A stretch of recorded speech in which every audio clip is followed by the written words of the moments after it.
Hi, I'm Ron Chen, grandson of Marshi Tong. I'd like to invite you to a virtual interview, a conversation that'll never be, except in my heart.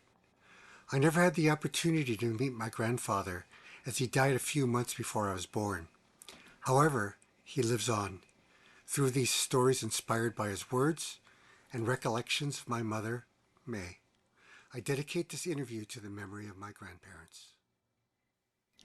We are demoing a new video conference feature called Seance Mode. Just as you could video conference anyone, anytime, anywhere on the planet, Seance Mode lets you go back in time and video conference a person in the past. If I was only allowed one call, who would that be? Winston Churchill? Abe Lincoln? Or maybe Elvis? Thank you. Thank you very much. I chose to call my grandfather Marshi Tong, who passed away peacefully in 1954 at the age of 88. Let's get Grandpa on the line now. Hello, Grandpa. This is your grandson, Ron. Hi Ron, it's nice to finally meet you. It's been 7 decades since I died. We have a lot to catch up on. But before we go further, I don't want you to remember me as an old man. So, I'm going to transform myself to become the same age as you. I'd like to speak to you man to man. Not old to young.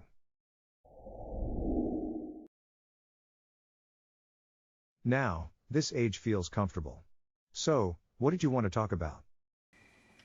Grandpa, can you tell me how you met Grandma? What was she like? I first came to America when I was 18, as Tom Young. That is the name on my tombstone. But my real name is Marshi Tong. I was born on October 1, 1865, in a small village, in southern China. I've been back to China 3 times. Once was to marry a wife, sight unseen. A matchmaker selected a young woman for me. I was in my 40s, and Ang Shi was 18. We were married for almost 50 years. I owe my wife so much. She took care of me in the sunset of my life. She cooked meals, served me tea, and even poured tea at my gravesite. I am forever grateful to her. She was always laughing. She was always happy, and always had a kind word to say. Grandpa, I have a surprise guest for you. My mom is right beside me. She wants to share her memories of you and Grandma. Well, my mom, she was a character. Excuse me, Mom. I mean, I think I took after her. She's very jokative, and she loved, those ladies just love to talk to her at the cannery because she's always joking. And, oh, my dad, he was a gentleman. He was very soft-spoken. I never heard my dad and my mom argue because my room is here and their room's over here. And my dad don't come until about 11 o'clock at night. And then I can hear them talk every single night. I have never not one argument between those two. Truthfully, I mainly listened, because my wife did most of the talking. They're real good parents, I can say that. Your grandmother worked at the National Cannery, in Isleton, with our 2 daughters. Here is the National Cannery with laborers packing asparagus. Your grandmother was passionate about her Chinese vegetable garden. She was so proud that her harvest helped feed our family. She dried and pickled vegetables to eat with rice, and make soup. The garden was behind our 2-story house. We used a big metal tub to bathe our children, and dumped the dirty water over the balcony. We bathed our kids in order of age. Your mother, being the youngest, always complained about how cold and dirty the water was. Why did you come to America? What challenges did you face? I came to America to find a better life, and to make money. But the destiny of a first-generation immigrant is to be sacrificed. Our challenge was to lift the family out of the mud pit we found ourselves in America. We lived in a world that discriminated against Chinese. We were poor, struggling, and starving. We went hungry when refused service in restaurants. We stood in the cold, outside a movie theater, when they refused to sell us a ticket. Our children went to the segregated Oriental school. As you can see, the entire 8th grade class of May's husband's school was all Asian. At the Oriental school, the teacher threatened if they were ever caught the kids speaking Chinese, she would wash their mouth out with soap. Your mother said she had to hide in the school restroom with her girlfriends to gossip in Chinese. Ron, I came to America for you, with the hope each generation would be better than the last. Just as the lotus rises from the mud, to bloom into a beautiful flower, so were our dreams for you, and future generations. How many children did you have? We had 8 children. 5 boys, and 3 girls, but only 5 children survived. In 1900, the first child to die, was our eldest daughter in China. In 1922, the second child to die, was a son. He became sick traveling with Angshi during the long voyage, from China to San Francisco. When my wife and I were finally reunited, it was a bittersweet reunion. I was grateful to see my wife, but she was without our son. She had empty arms, and a broken heart. Our baby's body was taken away. We never found out where our son was taken. In 1927, the third child to die, was a son, who died in Ileton. He was only 2 years old. What stories can you tell me about my mother? Your mother, May, is my youngest daughter, and last child. Her Chinese name is Joy May, which means everlasting beauty.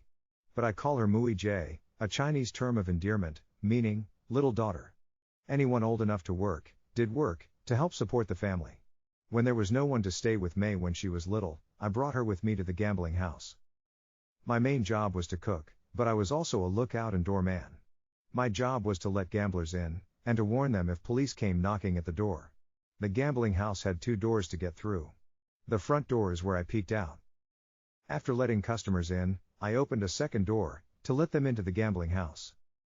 May sat quietly with me, also doing guard duty. It was her first job. May, and her siblings, were all born in our Ileton home, delivered by a midwife. We were very concerned with your mother's health.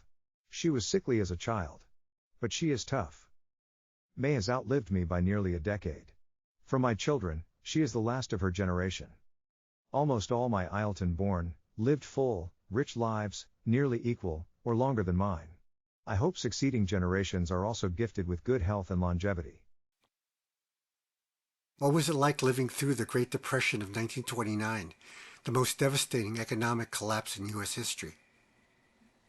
Our rice bowls were often empty.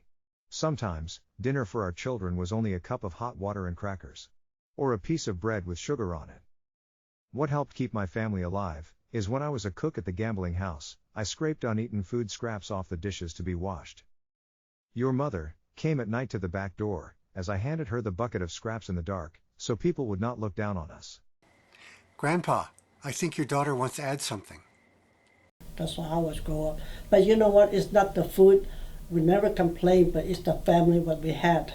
Our family was like this. We are really, even to this day, I'm the only one left where we're still, to me, we're very close. How did World War II affect the family? 2 of our sons were in World War II. Both served on opposite sides of the globe. One son served as an army medic, and was in Berlin at the end of the war. The other was in the Navy, and ended the war in Japan. The blue stars represent each son that served. I am proud both sons served their country, and relieved, when they both returned home, safely. What message would you like to leave for future generations? In my final days, all my children and their spouses gathered to see me. They brought a lot of food to eat. When I see them, it makes me very happy. They have all undertaken their responsibility to honor their parents, and I am satisfied beyond what I anticipated. I had nothing to give them, but these last words before I died. Do not raise your hands in anger against each other. Live in harmony. Do not create problems if you argue. The older ones must look after the younger, and the younger must look out after the older. Do not allow any situation to cause arguments. Let big problems be little problems. And little problems be no problems. Brothers and sisters, stand united, or others will look down upon you. When you are not united, you bring shame upon yourselves. You must remember everything I have said. Ron, those were my last words to my children. I now leave them with you. Let these words continue to be my legacy. I'm getting tired. And need to rest. Grandson, it was nice talking to you. Don't wait for another 70 years to call again. Before you go, your grandma wants to say hello. Hi, grandson. Hi, Grandma. The last time I saw you, you were a baby in my arms. You couldn't even walk yet. You were such a fat baby. But now you look skinny. Have you eaten yet? Thanks, Grandma. I just ate. But speaking of food, what kind of cook was my mom? I don't think your mom learned a thing from me in the kitchen. When she first started cooking, she made a fish. She was so proud to make the family her first meal, but she didn't know to take the fish guts out first. So she served the whole fish, guts and all. But your mother ended up being a pretty good cook on her own. From here, I can smell her delicious Chinese New Year dishes, and her signature 6-inch high, freshly baked chiffon cake. Do you have any regrets in your life? I am proud your generation uses your brain rather than back to feed the family. Even though I lived through hard times. Desperate times. I would not change a thing. Hard times made my family what it became. It taught them to appreciate what they have, as they started with nothing. Eat more. You look skinny. Call me when you get home safely. Goodbye, Lonnie. Bye, Grandma. Bye, Grandpa.